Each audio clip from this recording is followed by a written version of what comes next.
திமுக ஆட்சியில் தமிழ்நாட்டில் சட்டம் ஒழுங்கு சீர்கெட்டு பெண்கள் பாதுகாப்பில்லை என கூறி சென்னை எம்ஜிஆர் நகரில் அதிமுக பொதுச் செயலாளர் எடப்பாடி பழனிசாமி தலைமையில் தேசிய ஜனநாயக கூட்டணி கட்சியினர் கண்டன ஆர்ப்பாட்டத்தில் ஈடுபட்டு வருகின்றனர். போராட்ட நிகழ்ச்சிகளை கலந்து கொண்டு சிறப்பித்துக் கொண்டிருக்கின்ற அனைத்து இந்திய அண்ணா திராவிட முன்னேற்ற கழகத்தைச் சேர்ந்த தலைமை கழக நிர்வாகிகளே, மாவட்ட கழக செயலாளர்களே, பாரதிய ஜனதா கட்சியினுடைய தலைமை பொறுப்பாளர்களே, பாட்டாளி மக்கள் கட்சியைச் சேர்ந்த தலைமை பொறுப்பாளர்களே, அம்மா மக்கள் முன்னேற்ற கழகத்தைச் சேர்ந்த தலைமை பொறுப்பாளர்களே, தமிழ் மாநில காங்கிரஸ் கட்சியைச் சேர்ந்த மாநில பொறுப்பாளர்களே, ஐஜேகே கட்சியைச் சேர்ந்த மாநில பொறுப்பாளர்களே, புதிய நீதி கட்சியைச் சேர்ந்த மாநில பொறுப்பாளர்களே, புரட்சி பாரத கட்சியைச் சேர்ந்த மாநில பொறுப்பாளர்களே, தமிழக மக்கள் முன்னேற்ற கழகத்தைச் சேர்ந்த மாநில பொறுப்பாளர்களே, பெருந்தலைவர் மக்கள் கட்சியைச் சேர்ந்த மாநில பொறுப்பாளர்களே, இந்திய உழவர் உழைப்பாளர் கட்சி மக்கள் எக்கேடு கெட்டு போனாலும் பரவாயில்லை, தன் குடும்பம் மட்டும் செழித்து வளர்ந்தால் போதும் என்ற நிலையிலே இருக்கின்ற முதலமைச்சர் இன்றைக்கு இந்த நாட்டை ஆண்டு கொண்டிருந்தார். இன்றைக்கு மக்களுக்கு விடுவி காலம் பிறக்கின்ற காலம் வந்துவிட்டது. திராவிட முன்னேற்ற கழகம் எப்பொழுது ஆட்சியிலே அமர்ந்ததோ அன்று முதல் இன்று வரை எங்கே பார்த்தாலும் கஞ்சா விற்பனை, போதைப் பொருள் விற்பனை, கள்ளச்சாராய விற்பனை, இப்படி தமிழகம் முழுவதும் சர்வசாதாரணமாக கிராமத்தில் இருந்து நகர வரை போதை நடமாட்டம் அதிகரித்து விட்டது. போதைப் பொருள் விற்பனை ஜரூராக தமிழகத்திலே நடந்து கொண்டிருக்கின்றது. இதை பற்றியெல்லாம் கவலைப்படாத முதலமைச்சர், பொம்மை முதலமைச்சர், ராணியற்ற முதலமைச்சர், திறமையற்ற முதலமைச்சர் திரு ஸ்டாலின் அவர்கள் இன்றைய தினம் நம்முடைய குழந்தைகளை சிறப்பான கல்வி கிடைக்க வேண்டும் என்ற அடிப்படையிலே பள்ளிக்கு அனுப்புகிறோம், கல்லூரியிலே படிக்க வைக்கின்றோம்.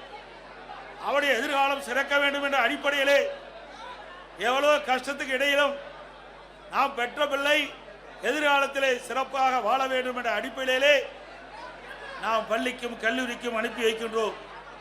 ஆனால் இன்றைய ஆட்சியாருடைய கொடுமையால் அந்த பள்ளி மாணவர்கள் கல்லூரிகள் அருகிலே கஞ்சா விற்பனையால் இன்றைக்கு அந்த மாணவர்கள் அதற்கு அடிமையாகி அவள் சீரழியக்கூடிய காட்சி தமிழகத்திலே பார்க்கப்படுகிறது. இன்றைக்கு பத்திரிகையில் ஊடகங்கள் வருகின்ற பெரும்பாலான செய்தி இன்றைக்கு மாணவர்கள், இளைஞர்கள், பொதுமக்கள் போதைப் பொருளுக்கு அடிமையாகி சீரழியக்கூடிய காட்சியை அவ்வப்போது தொலைக்காட்சியிலும் பத்திரிகையிலும் பார்க்கக்கூடிய அவலங்களை கடந்த திராவிட முன்னேற்ற கழக ஆட்சியிலே பார்க்கப்படுகிறது. நெஞ்சையே பதற வைக்கின்ற சம்பவம் ஒன்று நடந்தது. திருநெல்வேலியிலே 9ஆம் வகுப்பு படிக்கின்ற மாணவிகள் பள்ளியிலே மது அருந்தக்கூடிய காட்சி எவ்வளவு வேதனையாக ஒரு சம்பவம் என்பதை நாம் எண்ணி பார்க்க வேண்டும். நம்முடைய குழந்தையுடைய எதிர்காலத்திற்காக பள்ளிக்கு அனுமதிக்கின்றோம். ஆனால் இந்த விடியா திமுக ஆட்சியிலே படிக்கிற காலத்திலே பள்ளியிலே மாணவிகள் மது அருந்துகின்ற காட்சி பத்திரிகையில் ஊடகத்தில் வருகின்றது. ஒரு வேதனையான சம்பவம். அதை பற்றியெல்லாம் இந்த அப்பா ஸ்டாலின் கவலைப்படுவதாக தெரியவில்லை. இன்றைக்கு தமிழகத்தில் உளவுத்துறை இருக்கின்றதா என்று மக்கள் கேட்கின்ற நிலைக்கு உளவுத்துறையுடைய செயல்பாடு செயலிழந்து இருக்கின்றது. இப்படிப்பட்ட சம்பவங்கள் நடைபெறுகின்ற பொழுது, போதைப் பொருள் விற்பனை அதிகரிக்கின்ற பொழுது அரசுக்கு உரிய முறையிலே தெரிவித்து அந்த உளவுத்துறை செயல்பட்டு இருக்க வேண்டும்.